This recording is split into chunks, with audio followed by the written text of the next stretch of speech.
Sumunggos ang atong lutoon karon. First thing nanguha ko gulay sa likod sa mong balay. Dihara po na siya sa mong balay. Ako ra po nagtanom-tanom ana. Kaya syempre hilig man ta mananom. Kitang nag-boarding house, mananom na lang jud ta kay murag mahal ang gulay diri sa syudad. So nanguha po kog okra ana. Kanang okra na kakuha na ko ganina pero napa may nabiling isa so ako gikuha. So nanguha po ko og talong diha. Sa kadaghan sa bunga sa among talong dili na jud namong matabang og luto. Manang usahay ginabaligya na lang na sa akong Disney princess. Kanaa mo ang talong, tulo ra dyan na kambunuan. Pero kung mamunga, nindot jud kay siya tanawang kay daghan jud kay siya bunga. Munong ginatawag nga murag Christmas tree lagi daw. Napo ko'y tanong diha sa kilid nga ang palaya. Namunga na po na siya pero gagmay pa lang. Isa ra po na siya kapunuan. So, yun na lang gud ginagmay.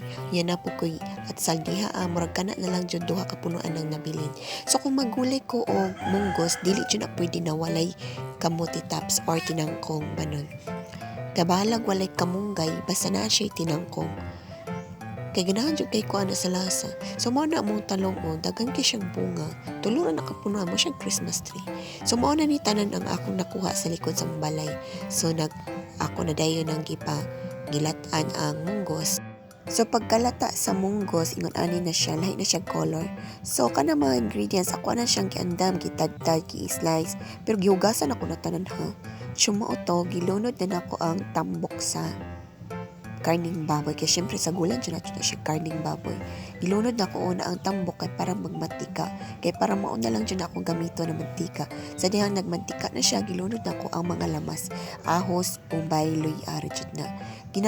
Pag maglumog dyan ang ginagisa perminti oy daan. Ambot, ingon ana dyan kumuluto, ginagisa dyan ako daan. Ako lang ba? Kaya bisag simple lang atong lutoon. Ang importante, lami siya. Unya, gilunod na nako tong dili tambok niya. Gibutangan ako siya paminta na powder. Siyempre, importante dyan ang paminta na powder. Or when it comes sa mga karni dyan nga imuluton. Gilunod na nako siya asin.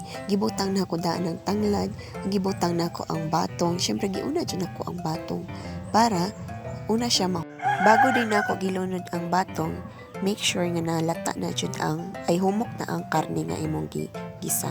Sa dihang gibutang na nako ang munggos nga gilatan, gibutang na nako duha siya ka sili para na IJC pa.